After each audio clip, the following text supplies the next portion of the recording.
अस्सलाम वालेकुम hi everyone. बच्चों, आज हम स्टार्ट करने वाले हैं यूनिट 7 जिसका नाम है इक्विलिब्रियम, जो कि 5 मार्क्स का है। एक बार हम सिलेबस देख लेते हैं कि हमारे सिलेबस में क्या क्या चीज़ें मेंशन है जो कि हमें आने वाले लेक्चर्स में करनी है। सबसे पहले तो इक्विलिब्रियम है फिजिकल और केमिकल प्रोसेसेस में। उसके बाद डायनेमिक नेचर है इक्विलिब्रियम का, लॉ ऑफ मास एक्शन है, इक्विलिब्रियम कांस्टेंट है और फैक्टर्स हैं जो इक्विलिब्रियम को अफेक्ट कर रहे हैं। उसके बाद लिशर्ट लेयर प्रिंसिपल है। उसके बाद आयोनिक इक्विलिब्रियम है और उसके बाद आयोनिक इक्विलिब्रियम में हमारे पास आयोनाइजेशन ऑफ एसिड्स बेसिस है, स्ट्रॉन्ग और वीक इलेक्ट्रोलाइट्स क्या होते हैं, डिग्री ऑफ डिसोसिएशन बताना है, पीएच को कॉन्सेप्ट देना है, हाइड्रोलिसिस ऑफ साल्ट करना है, सिर्फ एलिमेंट्री आइडिया देना है और बफर सॉल्यूशन, सॉलिबिलिटी प्रोडक्ट, उसके बाद कॉमन आयन इफेक्ट कुछ एग्जांपल्स के साथ। तो चलिए आज का टॉपिक हम स्टार्ट करते हैं। तो इक्विलिब्रियम क्या होता है? सबसे पहले तो हमें ये पता होना चाहिए ना कि इक्विलिब्रियम जो यूनिट का नाम है वो क्या होता है, इक्विलिब्रियम है क्या। देखो, किसी भी सिस्टम की वो स्टेट जहाँ पर जो मेजरेबल प्रॉपर्टीज़ हैं, मेजरेबल प्रॉपर्टीज़ कौन सी हैं जिनको हम मेजर कर सकते हैं, जैसे कि टेम्परेचर है, प्रेशर है, कलर है, डेंसिटी है, उसके बाद वॉल्यूम है, नंबर ऑफ मोल्स हैं, मतलब कंसंट्रेशन, वो टाइम के साथ चेंज नहीं होती, मतलब कांस्टेंट हो जाती है। तो सिस्टम की वो स्टेट जहाँ पर कोई भी मेजरेबल मतलब एक ऐसा पॉइंट आएगा, एक ऐसी स्टेट आएगी किसी भी सिस्टम के अंदर कि जहाँ पर कोई भी मेजरेबल, मतलब जिसको आप माप सकते हो, कोई भी मेजरेबल प्रॉपर्टी, चाहे वो टेम्परेचर हो, चाहे वो प्रेशर हो, चाहे वो कंसंट्रेशन हो, नंबर ऑफ मोल्स हो, डेंसिटी हो, कलर हो, कुछ भी हो, वो फिक्स हो जाएगा, कांस्टेंट हो जाएगा, चेंज नहीं होएगा। तो उसी स्टेट को आप बोलेंगे इक्विलिब्रियम। ठीक है। उसके बाद अब थर्मोडायनेमिक्स पढ़ के आए तो थर्मोडायनेमिक्स में थर्मोडायनेमिक्स जो एक थर्मोडायनेमिक डेफिनेशन है इक्विलिब्रियम की, वो ये है कि सिस्टम की वो स्टेट जहाँ पर आपने पढ़ा होगा delta G is equal to zero at equilibrium, ये आप थर्मोडायनेमिक में पढ़ के आए। तो सिस्टम की वो स्टेट जहाँ पर गिब्स फ्री एनर्जी जो है वो ज़ीरो हो जाती है, मतलब मिनिमम हो जाती है, और जो इंट्रोपी है वो मैक्सिमम हो जाती है। तो सिस्टम की उस स्टेट को भी आप क्या बोलेंगे, इक्विलिब्रियम।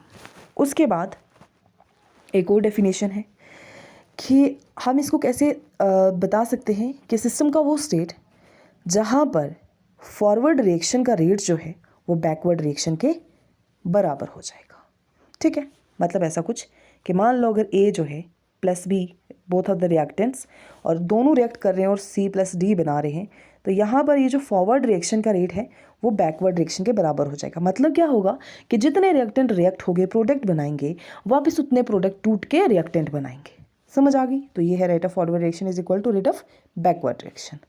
तो आई होप आपको थोड़ा बहुत आइडिया लग गया होगा कि इक्विलिब्रियम हम उस स्टेट को बोलते हैं जहाँ पर जो भी मेजरेबल क्वांटिटीज़ हैं सिस्टम की वो तो कांस्टेंट हो जाएंगी, चेंज होने का नाम ही नहीं लेंगी। और दूसरी बात, सिस्टम का वो स्टेट जहाँ पर जो गिब्स फ्री एनर्जी होगी वो मिनिमम हो जाएगी और इंट्रोपी मैक्सिमम हो जाएगी।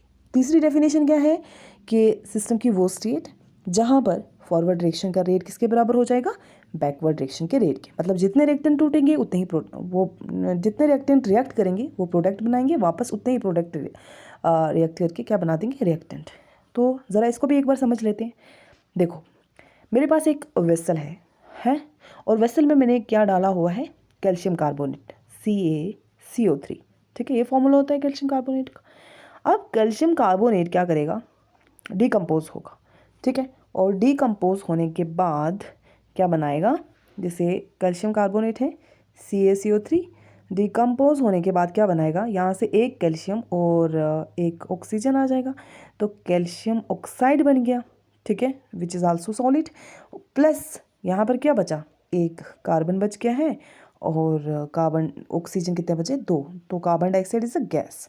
तो अब इस क्लोज जो वेसल है इसमें ये रिएक्शन हो रही है, तो ये कैल्शियम कार्बोनेट क्या करेगा, रिएक्ट करके कैल्शियम ऑक्साइड बनाएगा और कार्बन डाइऑक्साइड बनाएगा। ठीक है, तो यहाँ पर क्या होगा, ये दोनों डिकम्पोज होके ये बनाएंगे, फिर वापस ये दोनों रिएक्ट करके ये कैल्शियम कार्बोनेट बनाएंगे। तो रेट ऑफ फॉरवर्ड रिएक्शन किसके बराबर हो जाएगा, रेट ऑफ बैकवर्ड रिएक्शन के।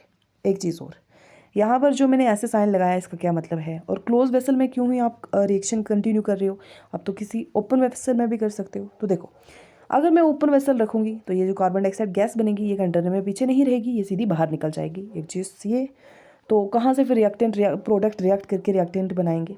दूसरी बात, ये जो साइन है ये रिवर्सिबल रिएक्शन का है। रिवर्सिबल रिएक्शन क्या होती है, मतलब ये रिएक्टेंट रिएक्ट करेंगे प्रोडक्ट बनाएंगे, दोबारा प्रोडक्ट रिएक्ट करके रिएक्टेंट बना देंगे। ठीक है, तो चलो एक बार हम ये भी देख लेते हैं कि रिवर्सिबल और इरिवर्सिबल रिएक्शंस क्या होती हैं। रिवर्सिबल और इरिवर्सिबल, देखो रिवर्सिबल रिएक्शंस वो रिएक्शंस होती हैं जहाँ पर रिएक्टेंट रिएक्ट करके प्रोडक्ट्स बनाएं और वापसी में क्या करें, प्रोडक्ट्स रिएक्ट करके रिएक्टेंट बना दें। इरिवर्सिबल रिएक्शन वन साइडेड होती है, सिर्फ रिएक्टेंट रिएक्ट करके प्रोडक्ट बनाते हैं, वापस प्रोडक्ट रिएक्टेंट नहीं बना सकते। ठीक है, रिवर्सिबल रिएक्शन में ऐसा वाला साइन यूज़ किया जाता है, एरो, मतलब ऐसे एरो यूज़ किए जाते हैं जो शो करते हैं कि ये फॉरवर्ड डायरेक्शन, ये बैकवर्ड डायरेक्शन। ठीक है, फॉरवर्ड डायरेक्शन क्या होती है, जब रिएक्टेंट रिएक्ट करके प्रोडक्ट बनाए। बैकवर्ड डायरेक्शन क्या होती है, जब प्रोडक्ट रिएक्ट करके रिएक्टेंट बनाए। ठीक है, और जो एग्जाम्पल क्या है रिवर्सिबल रिएक्शंस की, जितनी भी रिएक्शन क्लोज कंटेनर में होती हैं, जैसे अभी कैल्शियम कार्बोनेट की डिकम्पोजिशन करी, ये हो गए हमारे पास क्या, रिवर्सिबल। इरिवर्सिबल रिएक्शंस की एग्जांपल क्या होती है, इरिवर्सिबल रिएक्शंस की एग्जांपल जैसे कि न्यूट्रलाइजेशन रिएक्शन। ठीक है, प्रेसिपिटेशन रिएक्शन। न्यूट्रलाइजेशन मतलब जब आप एसिड और बेस का रिएक्शन करवाते हो तो क्या मिलता है, साल्ट प्लस वाटर, तो वो मतलब यूनिडायरेक्शनल है, वो सिर्फ फॉरवर्ड डायरेक्शन में ही प्रोसीड होती है, तो ऐसी रिएक्शन को इरिवर्सिबल रिएक्शंस बोला जाता है। चलो उसके बाद हम अपने मेन टॉपिक पे आते हैं जो कि सिलेबस का है, टाइप्स ऑफ इक्विलिब्रियम। तो इक्विलिब्रियम दो तरह के हैं, फिजिकल इक्विलिब्रियम और केमिकल इक्विलिब्रियम। पहले जान लेते हैं फिजिकल इक्विलिब्रियम क्या होता है। तो देखो, जब सिर्फ वीक फोर्सेस या फिर फिजिकल फोर्सेस किसी भी इक्विलिब्रियम में शामिल हो जाएं, इन्वॉल्व हों, तब उस इक्विलिब्रियम को बोला जाता है फिजिकल इक्विलिब्रियम। ठीक है, जैसे यहाँ पर कुछ एग्जांपल्स दी हुई हैं। जैसे सबसे पहले जो सॉलिड लिक्विड, ये जो साइन दिया हुआ है, इसे 3 लाइन लगा के एम, इसको इक्विलिब्रियम पढ़ते हैं, आप पूरा लिख लीजिएगा। तो यहाँ जैसे सॉलिड लिक्विड इक्विलिब्रियम मतलब क्या करेगा, सॉलिड में जैसे आइस ले लो और वो जैसे आइस मेल्ट करके वाटर बना देती है, वापस में वाटर फ्रीज होके आइस बना देता है, तो ये इक्विलिब्रियम। दूसरा, लिक्विड गैस, जैसे पानी जब बॉईल करता है तो वेपर्स बन जाते हैं गैस, और दोबारा वाटर कंडेंस होके क्या बना जाता है, वही वेपर्स कंडेंस होके दोबारा वाटर बन जाता है। ठीक है, जो कि आप चाय बनाते हो और पैन के ऊपर होता रहता है, जब कवर लिड रख देते हो तो जो वाटर बॉयल होता है तो लिड पे वाटर वेपर्स जम जाते हैं। ठीक है, मतलब वेपर्स जाके वहाँ पे वाटर कंडेंस हो जाता है। उसके बाद सॉलिड गैस इक्विलिब्रियम, मतलब सॉलिड गैस जैसे नेपथलीन के बॉल है। ठीक है, जैसे जो आप कपड़ों में रखते हो तो कुछ टाइम के बाद देखते हो वहाँ पे गायब हुए होते हैं। ठीक है, तो सॉलिड से गैस बन जाता है, तो वहाँ पे सब्लिमेशन होती है। तो यहाँ पर देखो ये अमोनियम क्लोराइड जो सॉलिड है, अमोनियम क्लोराइड गैस फॉर्म में आ जाएगा, तो यहाँ पर रेट ऑफ सब्लिमेशन किस में चेंज हो जाएगा, किसके बराबर होगा, रेट ऑफ सॉलिडिफिकेशन। ठीक है, तो सब्लिमेशन क्या होता है, जब कोई भी solid direct solid to gas में कन्वर्ट होता है, जैसे फिनाइल जो नेपथलीन के बॉल है सारी। उसके बाद केमिकल इक्विलिब्रियम क्या होता है, तो केमिकल इक्विलिब्रियम क्या है, जब स्ट्रॉन्ग केमिकल फोर्सेस, यहाँ पर वीक फिजिकल फोर्सेस थी, यहाँ पर स्ट्रॉन्ग केमिकल फोर्सेस जो हैं वो इन्वॉल्व हों। अब केमिकल फोर्सेस केमिकल बॉन्ड में ही होंगी ना, तो मतलब बॉन्ड के डिसोसिएशन में ही कुछ दिक्कत आ सकती है, तो दैट इज़ फॉर्मेशन और जो डिसोसिएशन है केमिकल बॉन्ड का वो यहाँ पर होता है। मतलब कभी तो बॉन्ड बनेगा और कभी तो बॉन्ड टूटेगा, तब उस इक्विलिब्रियम को हम क्या बोलेंगे, केमिकल इक्विलिब्रियम। एग्जांपल्स जैसे हमने H2 गैस ली है प्लस I2 गैस ली है। ठीक है, तो ये बनाया 2HI। यहाँ पर एक क्वेश्चन ये भी राइज कर सकते हैं आपकी, H हाइड्रोजन गैस है तो H2 क्यों लिखा, I2 क्यों लिखा, HI क्यों नहीं लिखा। तो इसलिए नहीं लिखा बच्चा क्योंकि देखो इन जो यहाँ पर देखो हर जो मतलब कोई भी जो एटम या मॉलिक्यूल जो स्पीशीज रिएक्ट कर रही होती है उसका एक ही मकसद होता है, अपना ऑक्टेट कंप्लीट करना। अगर ऑक्टेट कंप्लीट नहीं होगा तो वो रिएक्ट करेगा। देखो यहाँ पर हाइड्रोजन हमेशा डुप्लेट बनाता है, मतलब 2 इलेक्ट्रॉन होते हैं, तो हाइड्रोजन के पास 1 इलेक्ट्रॉन, दूसरे हाइड्रोजन के पास 1 इलेक्ट्रॉन, दोनों ने मिलकर एक बॉन्ड बनाया, डुप्लेट पूरा हो गया। इसकी भी बात, ये भी अपने 2 इलेक्ट्रॉन इनको अपना मानेगा और ये भी 2 को मानेगा। आयोडीन के ऑटोमर्स में ग्रुप 17 से बिलोंग करते हैं और 7 इलेक्ट्रॉन है, 1 चाहिए होता है, तो एक ये आयोडीन देगा, एक ये देगा, तो इनका भी ऑक्टेट, ये भी 8 को कंसिडर करेंगे, ये भी 8 को कंसिडर करेंगे।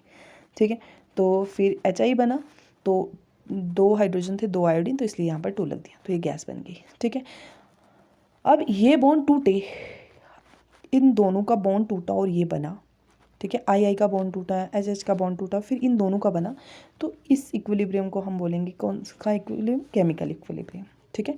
तो ये जहाँ पर एरो लगे हुए हैं ये रिवर्सिबल है, मतलब ये दोनों रिएक्ट करके ये बनाएंगे और फिर वापस में ये टूट के ये दोनों बना देगा, ठीक है। इसी तरह अमोनिया और हाइड्रोजन, ठीक है, तो यहाँ पर बना देगा अमोनिया NH3 2 टाइम्स। तो जितनी फोर्सेस मतलब पहले इन बॉन्ड को लगी तोड़ने की, फिर इनको बनाने में, फिर या जब बाद में ये वाला जो अमोनिया है ये टूट के इनमें बिखर जाएगा N2 और हाइड्रोजन गैस में, ठीक है। तो इस इक्विलिब्रियम को हम बोलते हैं केमिकल इक्विलिब्रियम। तो फिजिकल इक्विलिब्रियम हमने ऐसा देखा कि solid to gas, gas to solid, liquid to gas, ऐसे चेंज हो रहा है। लेकिन केमिकल इक्विलिब्रियम में क्या हो रहा है? बॉन्ड डिसोसिएट हो रहे हैं और कहीं बॉन्ड फॉर्म हो रहे हैं, ठीक है। तो उनके बीच जो इक्विलिब्रियम एग्जिस्ट करेगा, that equilibrium will be called as chemical equilibrium. तो आई होप कुछ ना कुछ आपको समझ आ ही जाएगा। आज के लिए इतना ही सफिशिएंट है। Thank you.